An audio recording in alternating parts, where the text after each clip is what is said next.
భారతదేశంలోని అత్యంత రహస్యమయమైన పుణ్యక్షేత్రం, తంత్ర విద్యలకు నిలయం, మరణం తర్వాత సకల సృష్టి మొలికే శక్తి అదే కామాఖ్యదేవి ఆలయం. నా దుఃఖానికి ఈ వినాశనం ఫలితం. విశ్వం వణుకుతుంది. సతీదేవి దేహాన్ని విష్ణుమూర్తి ఖండించినప్పుడు ఆమె శరీర భాగాలు 51 చోట్ల పడ్డాయి. వాటిలో అత్యంత శక్తివంతమైనది ఈ కామాఖ్య. ఓం ఐం హ్రీం క్లీం చముండాయ విచ్చే. ఈ ఆలయంలో మీకు దేవి విగ్రహం కనిపించదు.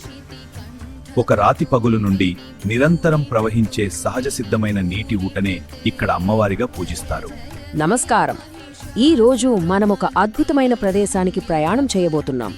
భారతదేశంలోని అస్సాంలో నీలాచల్ కొండలపైన ఉన్న ఒక పవిత్ర స్థలానికి, అదే కామాఖ్య ఆలయం.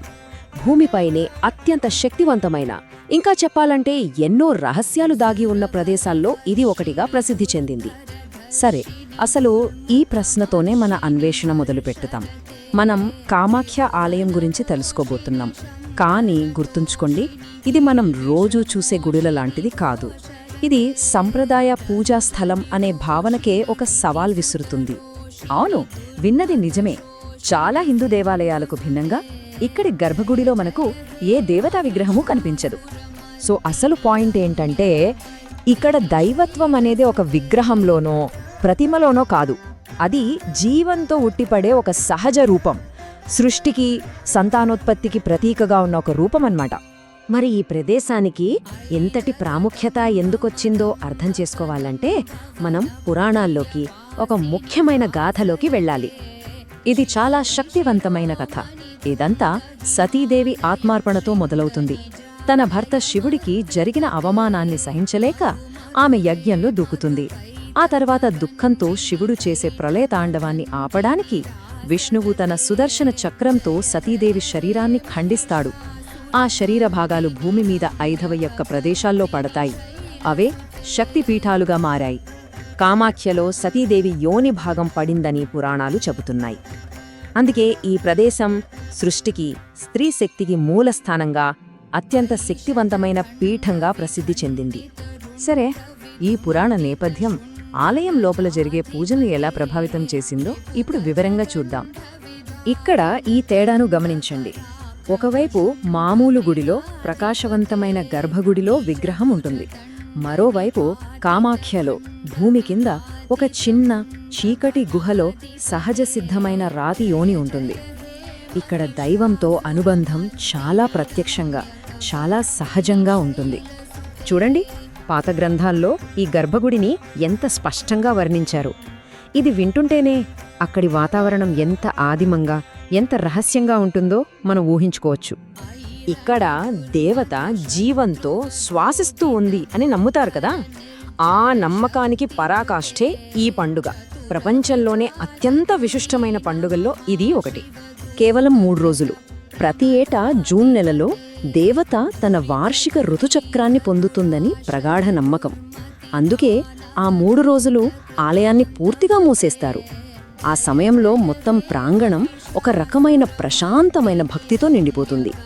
ఈ అంబుబాచి మేళాలో జరిగేది చాలా ప్రత్యేకం. దేవత ఋతుస్రావం చెందుతుందని నమ్మడమే కాకుండా గర్భగుడిలోని ఊటనీరు ఎర్రగా మారి బ్రహ్మపుత్ర నదిలో కలుస్తుందని చెబుతారు. ఆ తర్వాత భక్తులకు అంగవస్త్రం అనే ఒక ఎర్రని వస్త్రాన్ని ప్రసాదంగా ఇస్తారు. ఇది అత్యంత పవిత్రమైనదిగా భావిస్తారు. ఈ పవిత్రమైన సమయంలో వేలకొద్దీ భక్తులు, సాధువులు, ముఖ్యంగా తాంత్రికులు ఇక్కడికి వస్తారు. మనం అనుకున్నట్టు కామాఖ్య కేవలం ఒక పూజా స్థలం మాత్రమే కాదు. ఇది తంత్ర విద్యకు ఒక పెద్ద కేంద్రం.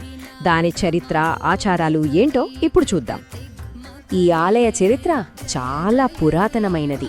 ఒకప్పుడు ఇది స్థానిక గిరిజన తెగల పూజాస్థలం. ఆ తర్వాత 8వ శతాబ్దంలో మ్లేచ్ఛ రాజవంశం దీన్ని నిర్మించింది. కానీ దాడుల వల్ల నాశనమైతే 1565లో కోచ్ రాజు నరనారాయణ్ దీన్ని మళ్లీ కట్టించారు. మనమిప్పుడు చూసే ఆ తేనెపట్టులాంటి గుమ్మటం అప్పుడే వచ్చింది. ఆ తర్వాత అహోం రాజులు కూడా దీన్ని మరింత అభివృద్ధి చేశారు. ఇక్కడ మనం అర్థం చేసుకోవాల్సిన ముఖ్యమైన విషయం ఒకటుంది. ఈ ఆలయం కులాచార తంత్ర మార్గానికి కేంద్రం. ఇక్కడ వామాచారం, దక్షిణాచారం రెండూ ఉంటాయి. కానీ చాలామంది అనుకున్నట్టు ఇది చేతబడి లాంటిది కాదు. ఇవి ఆధ్యాత్మికంగా ఉన్నత స్థాయికి చేరుకోవడానికి చేసే కొన్ని క్లిష్టమైన సాధనలు అంతే. కామాఖ్య ప్రాంగణాన్ని ఇంత ప్రత్యేకంగా మార్చే మరో విషయం ఏంటంటే, ఇక్కడ తంత్రశాస్త్రానికి చెందిన 10 మహావిద్యలకు ఆలయాలు ఉండటం. అంటే కాళీ, తార, త్రిపుర సుందరి ఇలా 10 మంది దేవతల శక్తి ఇక్కడ కొలువై ఉందన్నమాట. శాక్తేయాన్ని అనుసరించే వాళ్లకు ఇది ఒక మహాపుణ్యక్షేత్రం. సరే, ఇంతటి పురాతన రహస్యమైన ఈ ప్రదేశం నేటి ఆధునిక కాలంలో ప్రజల మీద ఎలాంటి ప్రభావం చూపుతుందో చూద్దాం. ఇక్కడకు వచ్చిన ఒక భక్తుడు ఏమన్నారో చూడండి. నేను చూసిన అత్యంత శక్తివంతమైన ఆలయాల్లో ఇది ఒకటి. ఇక్కడి శక్తిని మాటల్లో చెప్పలేం. ఇది కేవలం ఒక ట్రిప్ కాదు, ఒక జీవితానుభవం అన్నారు. అంటే శతాబ్దాలుగా వస్తున్న నమ్మకం ఇప్పటికీ ప్రజలు అంతే బలంగా అనుభూతి చెందుతున్నారన్నమాట. ఆ భక్తి ఎంత తీవ్రంగా ఉంటుందో చెప్పడానికి ఇదే ఉదాహరణ. చూడండి, సాధారణ దర్శనానికి వెళ్తే ఏకంగా 4 నుంచి 6 గంటలు పడుతుంది.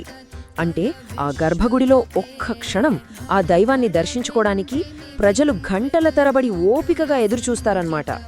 మరి ఇంత ఆధునిక లాజిక్తో నడిచే ఈ ప్రపంచంలో ప్రకృతి యొక్క సహజమైన చక్రీయమైన శక్తిని ఆరాధించే ఇలాంటి ఒక ప్రదేశం ఇంకా ఇంత బలంగా నిలబడి ఉందంటే, దైవంతో కనెక్ట్ అవ్వాలనే మనిషిలోని కోరిక గురించి ఇది మనకు ఏం చెబుతోంది? ఇది నిజంగా మనం ఆలోచించాల్సిన ప్రశ్న. చూసినందుకు ధన్యవాదాలు. ఈ ఛానల్కు మద్దతు ఇవ్వడానికి దయచేసి ఈ వివరణను లైక్ చేయండి, సబ్స్క్రైబ్ చేసుకోండి, ఇంకా మీ స్నేహితులతో పంచుకోండి. ధన్యవాదాలు.